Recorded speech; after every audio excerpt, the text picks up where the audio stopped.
part of the Press Play Podcast Network. Look up in the sky. It's a bird. It's a plane. This is Jason J. Lewis, the voice of Superman on Justice League Action. This is Mark Wade, writer of Superman Worldwide, and you're listening to the Krypton Report.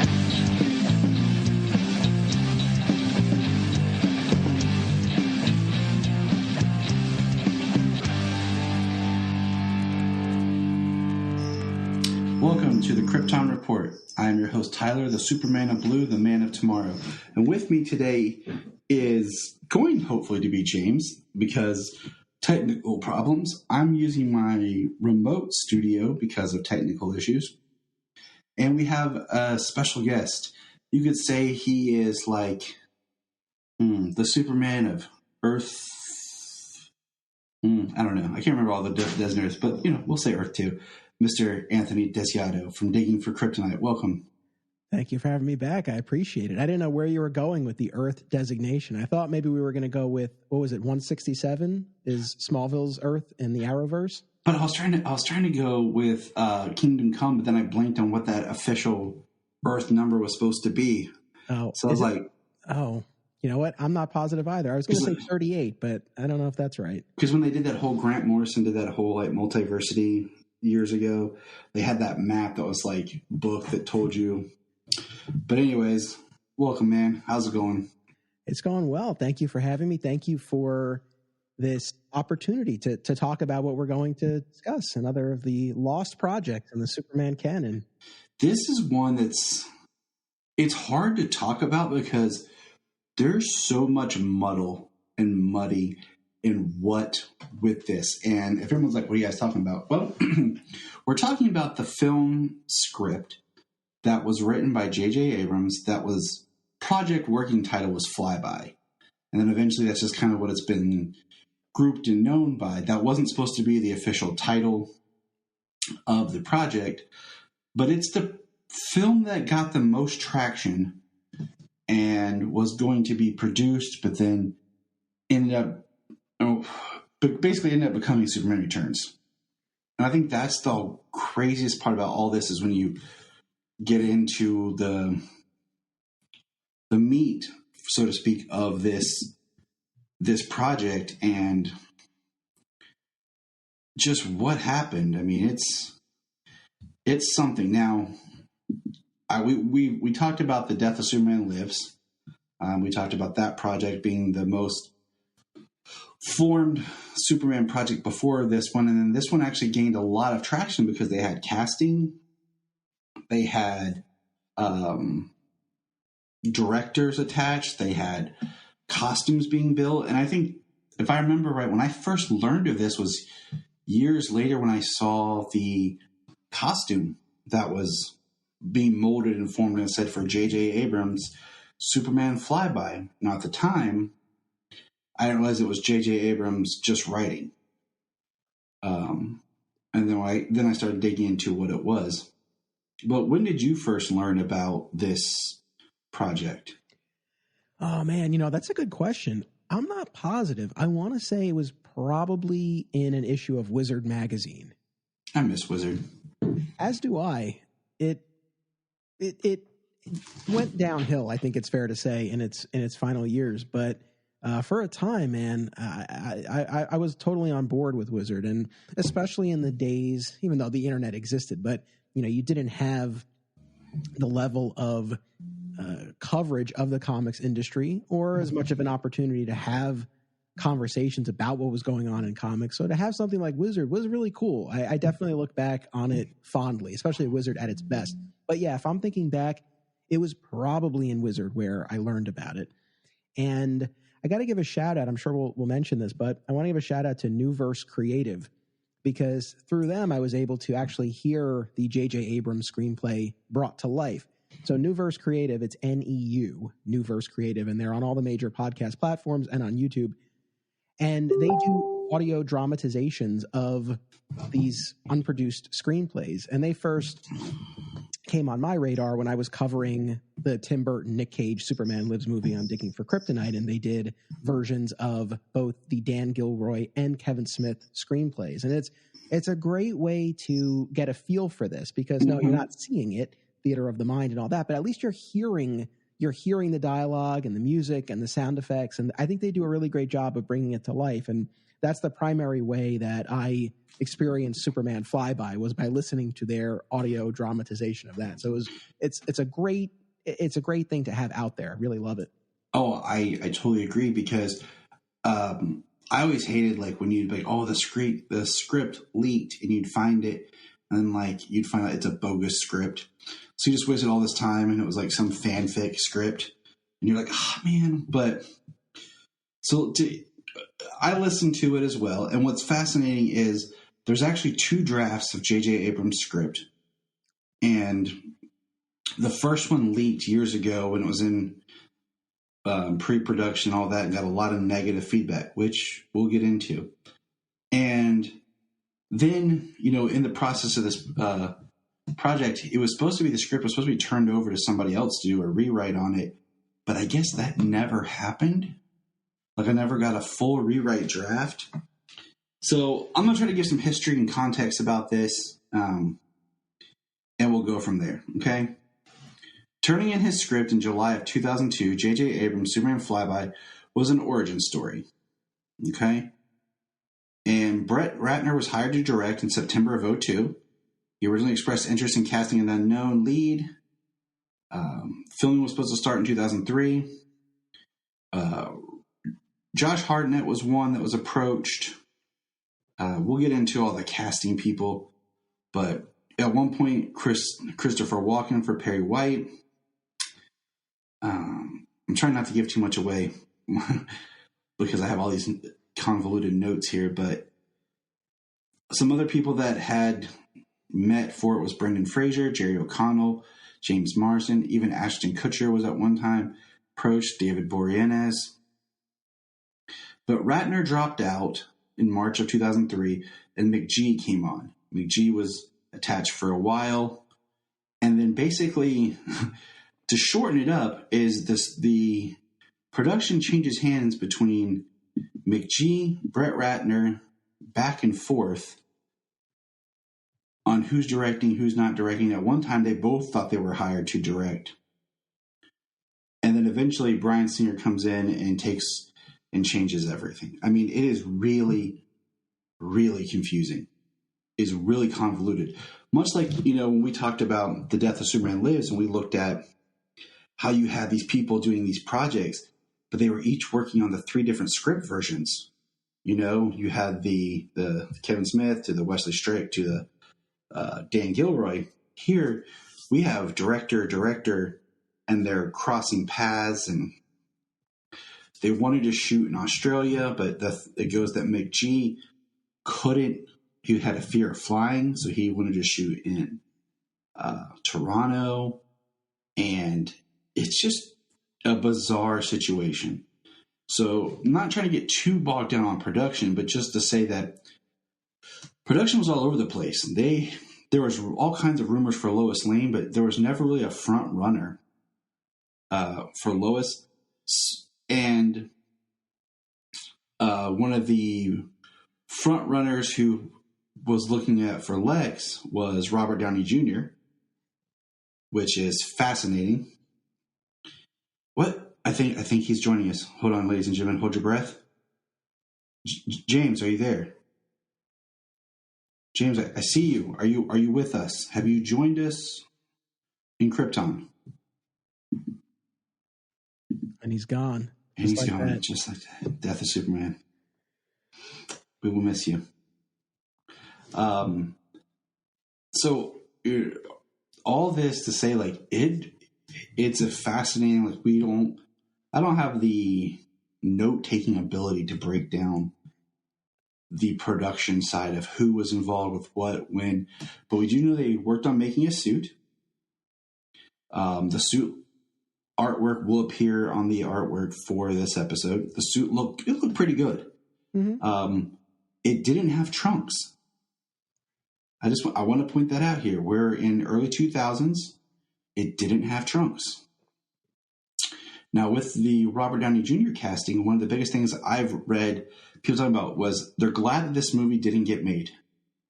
Because had it got made, it could have really destroyed the careers of J.J. Abrams, where he ends up, Robert Downey Jr., where he ends up, and some others. So it's very, very fascinating.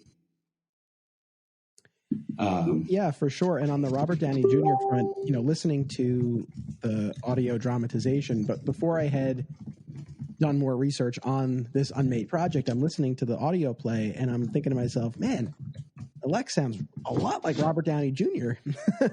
And then, of course, doing more research, it said, oh, okay, that totally tracks. And I appreciate the attempt to have the actor portraying Lex in the audio play sound like Robert Downey Jr., because it definitely gives you a feel for what a Robert Downey Jr. Lex Luthor would be.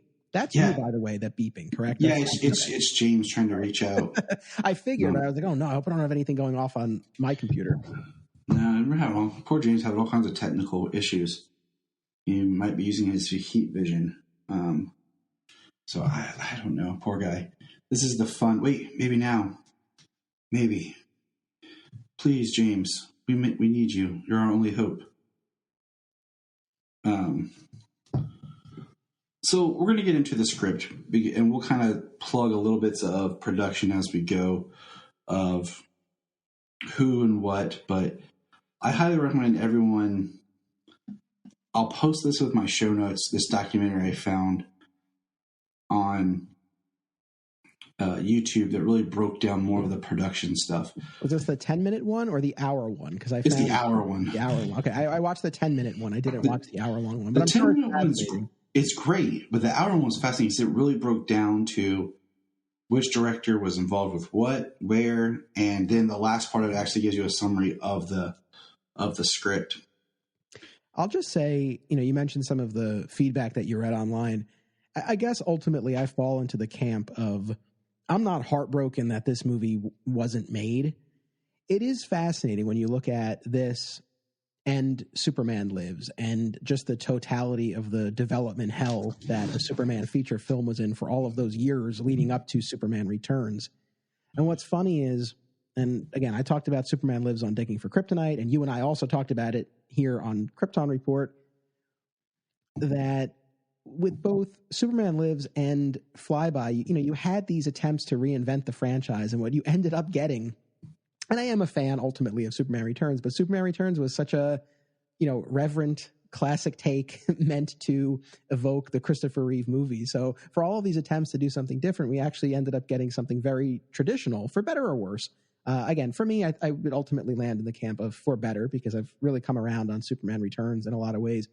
But I will say that having spent a lot of time now with Superman Lives, watching the documentary and listening to the audio plays of two different versions of the screenplay and listening to Kevin Smith talk about it for years and all that, I do think there's this misconception with Superman Lives that it would have been such a departure from traditional Superman stories. And I think the casting of Nick Cage would have definitely given it a far more different and offbeat vibe. But in terms of the story that was being told, I don't think it's as non-traditional as people might think. Whereas listening to the Flyby story, and I had known the broad strokes of Flyby before I went into this prep, but there's at least one, a few others, but I think at least one major radical departure from established Superman canon. So when you look at these projects, again, I think if people look at the Tim Burton, Nick Cage one, it's like, oh, that would have been so out there. I don't know. Check out Flyby, because that one really, really took some liberties. We're going to press pause and hear a few words from our other podcasts on Press Play Podcast Network. Hello, Brooks here with the Books with Brooks monthly book club podcast. Here's how Books with Brooks works. We read one book a month, and then we talk about it. Classics like Stephen King's The Shining, debut novels like We Are the Brennans by Tracy Lang, and tons of other compelling, life-changing stories, one book and 1 month at a time. So come read along with us, and then listen in. If you are like Tyler and James and can't get enough super talk, Check out these other podcasts: Digging for Kryptonite, Supergirl Radio, The Last Sons of Krypton, the Superboy Legacy Podcast, All-Star Superfans, Superman the Animated Podcast, The Aspiring Kryptonians, Always Hold On to Smallville, The Geek of Steel, and Truth, Justice, and Hope. Remember to check out Krypton Report on all social media platforms. Go to linktree.com/Krypton Report. You find out all of our information. $1 a month, you'll get extra special content that you don't get on the main show, like movie commentaries and whatever else comes out of our mouths. So check it out, patreon.com/Krypton Report. This is Dan Jurgens, and if you want to have a good time, keep listening to the Krypton Report. You talk about departure, and I think I've said this before when you and I have recorded on different things. When you watch a film, most films in itself are Elseworlds tales. But when you watch a movie, you want it to be the purest, best representation of your character, so that if someone were to say, who is Superman or what is Superman, you can kind of point to that film or that story and be like, that's it. You don't want your movie to be a take or a Elseworlds departure. With that being said, I wanted to beat you to that. I think Flyby would be a fascinating Elseworld comic or animated movie. But for an actual Superman film on screen, I am very happy that this didn't get made. Because I don't mind some changes, some differences. I don't mind additional new characters, but I don't like stuff that doesn't make sense. Or when you say, hey, I want to write this story, but everything you're putting in the story is not true to the character or true to what it is. So that's just how I feel about this. Yes, I'm with you. So the big thing that we've been dancing around, would you like to lay it out? Would you like me to? Shall we dive in? I will lay it out. And this is, so trying to do the summary of this was hard without giving details, but here we go. The script is an origin story that included Krypton in a civil war between Jor-El and his corrupt brother, Kata-Zor. Before Kata-Zor sentences Jor-El to prison, Kal-El is launched to Earth to fulfill a prophecy. Adopted by Jonathan and Martha Kent, he forms a romance with Lois Lane in the Daily Planet. However, Lois is more concerned with exposing Lex Luthor, written as a government agent obsessed with UFO. Clark reveals himself to the world as Superman, bringing Kata-Zor's son, Ty-Zor, and 3 other Kryptonians to Earth. Superman is defeated and killed and visits Jor-El, who committed suicide on Krypton while in prison. In Kryptonian heaven, he resurrects Kal-El, who returns to Earth to defeat the 4 Kryptonians, while the script ends with Superman leaving on a cliffhanger back to Krypton. Yeah, everything I just said was crap. Like, straight up garbage. And I'm sorry, JJ. Like, I think that the radio drama pulled more from the second script, because there are some slight changes. But first of all, I don't like the idea that he's Prince Kal-El at all. I don't like that he's Kryptonian royalty. Because I'm not a fan of like the concept of like the one, like the chosen one all the time. You know, that was one of my problems that I didn't like about in The Amazing Spider-Man, where only Peter could have been Spider-Man because of his DNA. I don't like that at all. And I like the idea that Jor-El was just a scientist. He had a mark of, grandeur, but at the same time, he wasn't the ruler, and he saved his son. Second of all, the fact that Krypton doesn't blow up diminishes so many elements of what the point of the Superman story is. It takes away the Moses messianic, type prophecy side. It takes away so much of what builds his character and what drives the story.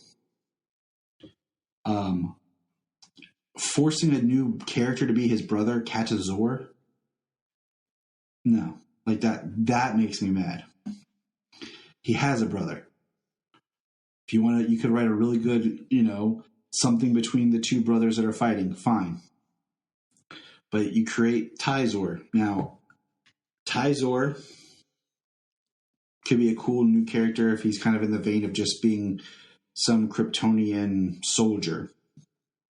Once we're not, kind of like, like I said, like, they do little things on TV, like in Superman Lois, introducing Tal-Rho. That was fascinating. But once again, if you look at that idea of like the perfection of just that one singular movie story, I don't know, and then in one version of the script, Lex is straight up Kryptonian. And then later it's changed to where he finds a Kryptonian probe pod soldier when he's younger and gets knowledge, and that's how he builds LexCorp. He's been searching for Kal. I don't like it. And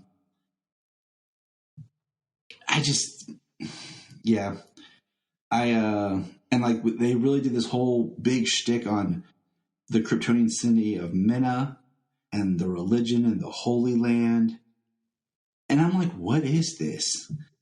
Like, it just was such a huge departure that I did not like it at all. I'm going to stop talking and let you talk.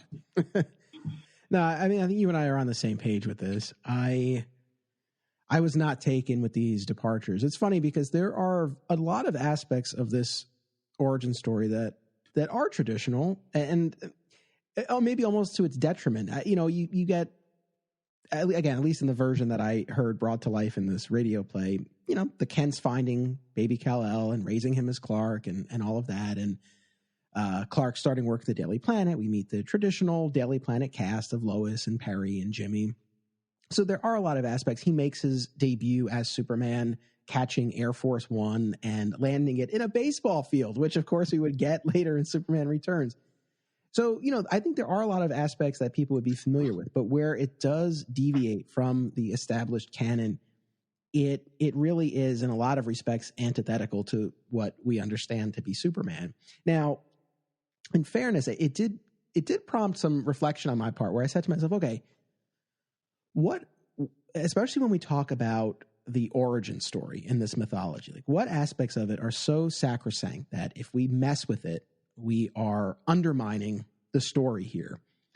And I think for most of us, the idea of him escaping his doomed planet is so baked into what this character is that keeping Krypton around really does a disservice to the story. Now, playing devil's advocate, I said to myself, well, does this still work if the planet, as depicted in Flyby, the planet isn't destroyed, but it is ravaged by civil war, and it's not tenable for Kal-El to remain there? Like, that aspect of it, really getting to the most fundamental idea here, like he can't stay on Krypton. So, that piece of it is still there, but by keeping the planet around, I asked myself, what are we gaining from this? What is the point of this? Because later on in the story, like you said, you do get this battle between Kal-El and Tyzor, son of Jor-El's brother. And now in the version that I heard, it was just Tyzor. I know in other versions it was multiple Kryptonians he was battling. But, we've seen in Superman 2, in Man of Steel, we've seen battles between Superman and other Kryptonians via the Phantom Zone, right? So as near as I can tell, the only real value in keeping Krypton around is the ending. Flyby ends on this cliffhanger of Kal-El going back to help his home planet. So I feel like that's the only thing that you really get out of this. And look, we don't know where the story would have gone. Maybe it would have been an amazing story. I don't know. But within the context of this, I think you lose far more than you gain from it. So I just think this was a huge miscalculation on J.J. Abrams' part. I agree. It's interesting, like we were talking about how if you look at the spectrum of Superman projects trying to get it going, and you start with something that's in the vein of the comics with like the death of Superman, the Nick Cage film, And then they go here, and it's such a radical change that then they try to play it safe by going back to the Chris Reeve with Bryan Singer, which, you know, I have read that it was, see, now I can't remember if it Ratner or McGee that actually had storyboarded and had all the action storyboards and beats done for that plane scene, that they then incorporated it into Superman Returns because they already had this huge action set piece. And for all we know, they had the sets built. 'Cause, I mean, they were building different things for this. And then it became Superman Returns. You know, they ended up filming Superman Returns in Australia and everything. So it's very crazy, all the shuffling that happened. I do want to point out before we talk more is 2 actors who did audition for Flyby. One being Brandon Routh. He did audition. He's in like the makeup mock-up costume for Flyby. And Henry Cavill both auditioned. And then Brandon Routh talked before, and he got, you know, to audition for Superman. He got called back, but when he got called back, it was for Bryan Singer. And not, so could you imagine that? You're auditioning for one movie, but then you realize you're auditioning for another movie with the same character for a new director. Like, that would be a very interesting experience. I know, for sure. Yeah, I saw the Henry Cavill photo of him from his screen test. Yeah, it's fine. I mean, I think these guys, you know, they get on a list, and it's, you know, typically, again, a lot of the known actors of the day who were popular, who had the, you know, the essential look of the character, who would, you know, were always rumored to be in the mix. And then, yeah, up-and-comers like those guys who are on the list as well. I mean, it's funny, especially with Henry Cavill. I mean, we're talking 10 years later that he would actually play the character. So it definitely would have been a younger, so yeah, very young Superman. This would have been at time of Count of Monte Cristo, I think, right around there. If you remember, he plays Albert, Edmond Dantes' son. So Superman's playing Jesus' son. I didn't know that was him for the longest time, but that was one of his first acting roles. So that gives you an idea of that, his youthful look. Now, this script and the audio drama, how did it make you feel? Because when I was listening to it, it made me feel like I was watching or listening to like a Superman version of The Office. Because there was so much of like personal narration, personal description and talking. I could just picture like action in the background and Lois Lane looking at the camera talking to me. Or there's so much voiceover. I was like, it just felt weird. I mean, to be honest with you, it just, like, you have Martha, you have Jonathan, you have Lex. Lex is working on his software. It's Luthorian, or Luthorian's the company, not LexCorp or Luthor Corp. It's like Luthorian, and his what was his? He was making like lithium or something. I mean, in the version that I heard, it was like the chip or the battery that's in everyone's cell phones, and he was using that to spy on people. That's what Lois was initially, you know, attempting to expose him for. But yeah, I had even messaged you because I did not read the screenplay itself. I was listening, and I said to you, I was like, you know, does the screenplay utilize the voiceovers to the extent that the audio drama does? I think this might have been a device used by New Verse Creative to sort of tell the story, because they are ultimately adapting it from the screenplay. So I think, but I don't know. Have you taken a look at the screenplay? Do they do it? I looked at one, and there really isn't much, but the way there's so much stuff that's put in the description of between sets, like when you're reading about how much detail is in the description of the action scenes, the transitions, that I feel like it was more of a device they were trying to use to adapt, to get the information out there, since it is audio and we don't have the visual element. Because I was thinking, like, there's no way that this would actually be in the movie like this, or that'd be a lot of voiceover. Because it just felt really, really weird. I'm going through my notes here. Some other casting was they wanted Anthony Hopkins as Jor-El and Ralph Fiennes as Lex Luthor when Brett Ratner had come on board because those were people he had worked with on Red Dragon. James Marsden did meet with Brett Ratner at one point before everything. Let's see. Good old Richard White. Oh my gosh. Shia LaBeouf was approached by McG for Jimmy Olsen. Yeah, you talk about the back and forth with directors. So I think this was in that 10-minute documentary that I saw on YouTube that when McG was set to direct and you had mentioned this earlier that you thought the script was supposed to be handed off at some point. I think that documentary talked about how McG was going to have Josh Schwartz, creator of the OC, which McG was a producer on, pen a new draft of the script. And I think that at the time, some of the OC actors were sort of in McG's mind. The one in particular was Michael Cassidy, who played Zach in season 2 of the OC. So yeah, I know a lot of what ifs, and especially when we talk about the casting, since this was all so preliminary. A lot of different names in the mix there. Michael Cassidy, who would later go on to be, Grant Gabriel / Julian Luther, and then Jimmy Olsen in BVS. That's right. It was short-lived, but he was there. And in the ultimate cut, more so. I like Michael Cassidy, so when I saw him pop up, I was like, sweet. Oh, dang. I love Michael Cassidy. I enjoyed him on Smallville. I really liked him on the OC. I got to tell you, though, so not just a quick tangent, but Melinda Clark and Rachel Bilson from the OC, they've been doing their Welcome to the OC Bitches OC Rewatch podcast. And they've had Michael Cassidy on a couple of times as a guest talking about his episodes. And he is so funny. Like he's been their best guest. So I'm primarily a fan of Michael Cassidy now, I think, from his appearance on the podcast. He's been great. No, I love that guy. Did you ever see his show on TBS, Men at Work? I did. I did too. I feel like I was the only person who ever watched that show. I don't think there were a lot of us, but I did watch. So that's another place I know him from. That was a great. So it's just interesting because, Josh Hartnett was one that came up and was like a front runner, and so was Jared Padalecki.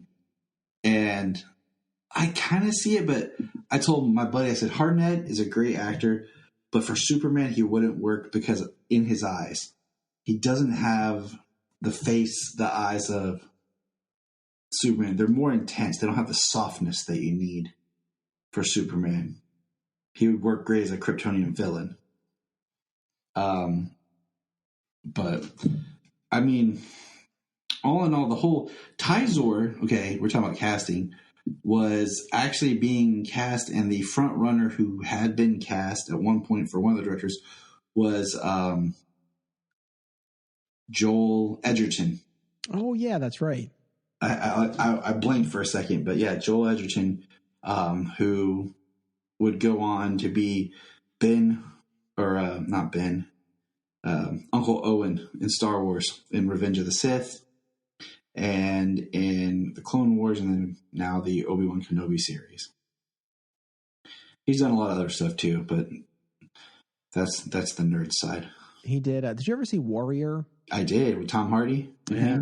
That was a good movie. Yeah. That was very under the radar, underappreciated.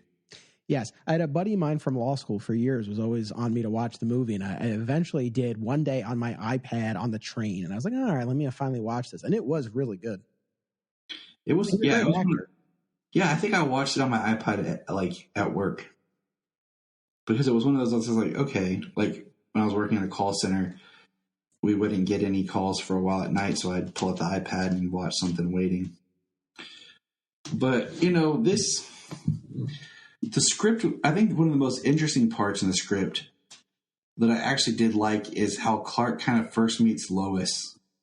Yeah, that was interesting. This whole meeting outside of a college frat party where a little bit of an age difference here. So Clark is a senior in college, undeclared, which they talk about in conversation. And Lois is a high school senior there checking out the school with one of her friends. And so they have this little meeting outside, and she points Clark in the right direction, right? She talks about her aspirations to be a journalist, and that lights a bit of a fire under him, and he eventually ends up with the Daily Planet. I like that. I like that well enough. But I liked it because I like the idea of he meets her at a young point and she actually inspires him.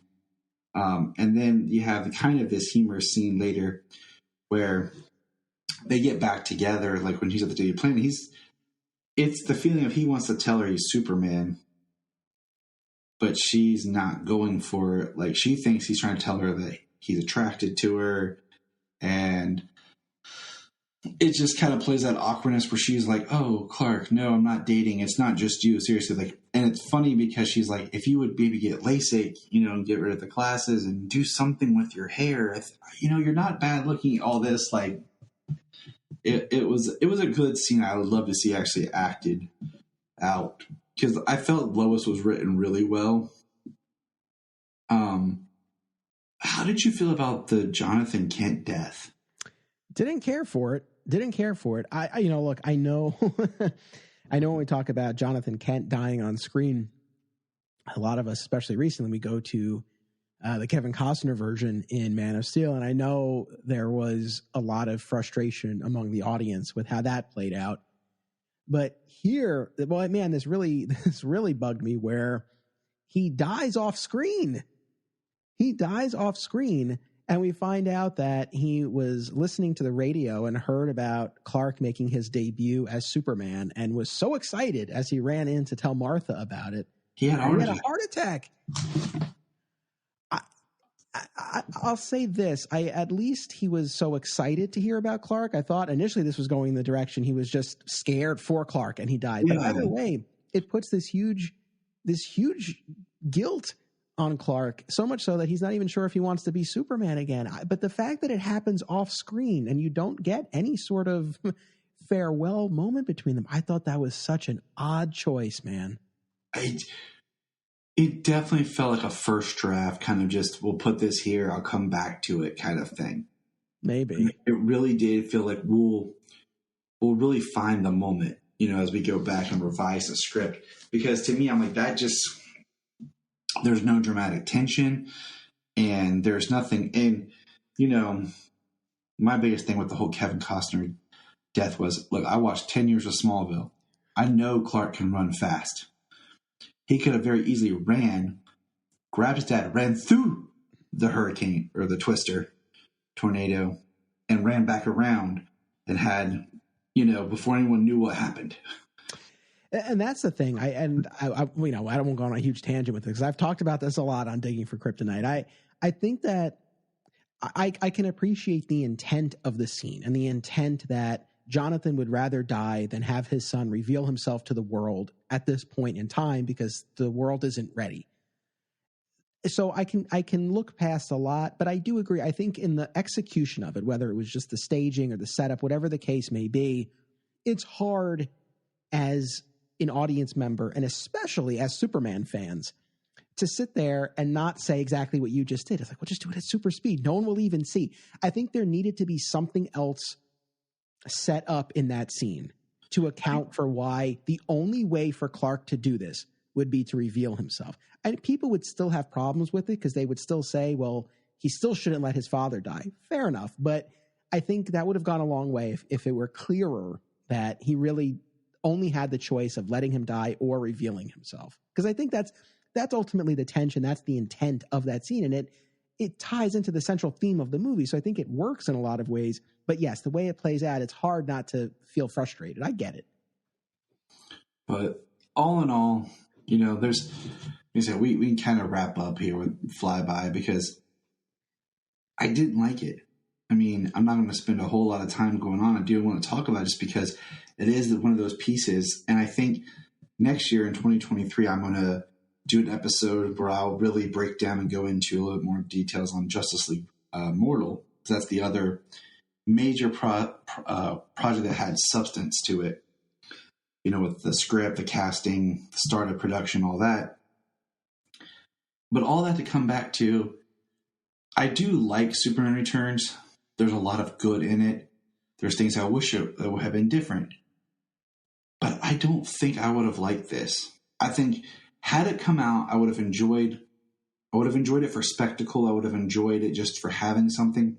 But then when I really sat back, I think I would have been very disappointed and hurt and upset. And, I usually try not to allow these things to get to me too much, but I think this one really would have bothered me and stuck with me because it is so much of a departure from just who the character is, his origin. It's not like you're tweaking little things, like Krypton blew up because of Brainiac, or Krypton blew up because of their own piety. Okay.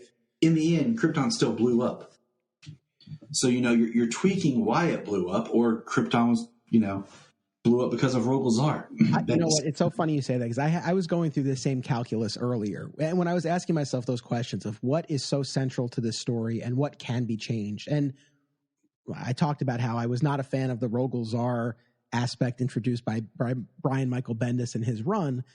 But at the end of the day, yes, regardless of what's ultimately responsible for Krypton's destruction, Krypton is destroyed. It'd be like if you told a Batman origin story and the Waynes lived.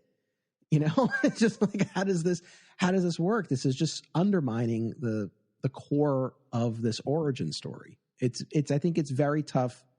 I think it's very tough to get past. So I'm with you. I don't look at this and say, oh, I wish we could have seen this. Whereas I will say, and I have said, that I wish we could have seen Superman Lives. At the same time, I would not necessarily want Superman Lives at the expense of Superman Returns or the Snyderverse. And if getting Superman Lives means Butterfly Effect, we don't get any of those other movies, then I'll keep what we got. But if there's some universe where we could have seen Superman Lives and then Superman Returns still would have come out as it did, I would love to see, because I think there was a lot there that was interesting, but that didn't fundamentally shatter the Superman story. And I was like, man, it would have been a little weird, a little offbeat, but it's like, it would be kind of cool to see. I don't really feel that way about this one. So, yeah. I think it's, I'm with you. I think if they ever did an animated adaptation or something like that, or a comic book adaptation, that could be cool to see. I would prefer that they did Superman Lives first. And it's baffling to me that they haven't. It's so crazy to me. But I feel like that's an untapped market. I've said that for a long time. Like, I feel like they did direct to HBO or direct to video, for a while, they did like the Return of the Cape Crusader. Yeah. Animated film. If they did like unproduced scripts as animated films, because there's some very talented voice actors that can sound like the actors that had originally supposed to be cast. I think that would be an immense just well of what ifs that people could sit back and think, oh man, that was cool. But I'm with you. I get the idea of wanting to do something different with this. And I'm kind of curious about if you were to approach JJ now and were to like, hey, what would you do for Superman now? Where he would come from, if he still would want to do this, or if he had a different idea. But Flyby just does not work for me. It's a fly no. It's a hold the nose down. Well said. And they also, I know you had mentioned this earlier when you gave your breakdown of the whole thing, but they do cram in an aspect of the death of Superman, i.e. Tyzor killed Superman, and it's this Kryptonian afterlife reunion between Kal-El and Jor-El, who has just committed suicide in the Kryptonian prison that he's in, that is able to revive Superman. So he's only dead for like a few minutes, the way it plays out. So that's the other thing too. At least in the Tim Burton movie, you got a battle with Doomsday. Yeah, it was far more faithful to the source material. And I'll say this in closing: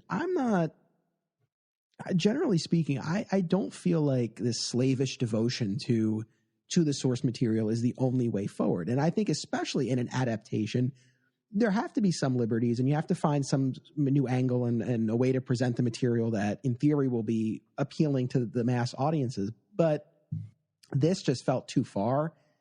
And again, I just don't know what value you really get out of this, other than, again, being able to set up the return to Krypton, which they do at the end of this movie. But there are other ways to achieve the same result. And well, you and I will be talking on my podcast next year about New Krypton. And we've seen the New Krypton story where there's this lost colony whether it's Kandor or otherwise, of Krypton that's out there. So there are ways to still, I think, achieve the same effect without blowing up the origin story, which this movie does. So fly no for me as well. Yeah, I can't say it much more than that. We could spitball for a while on what could have been or what should have been, but that's why I said I don't want to spend a whole lot more time, because it's not fascinating and exciting and like the good. It's very much more like fascinating of the bad with just some of the choices. But well, look, it didn't get made, and I know there was a lot.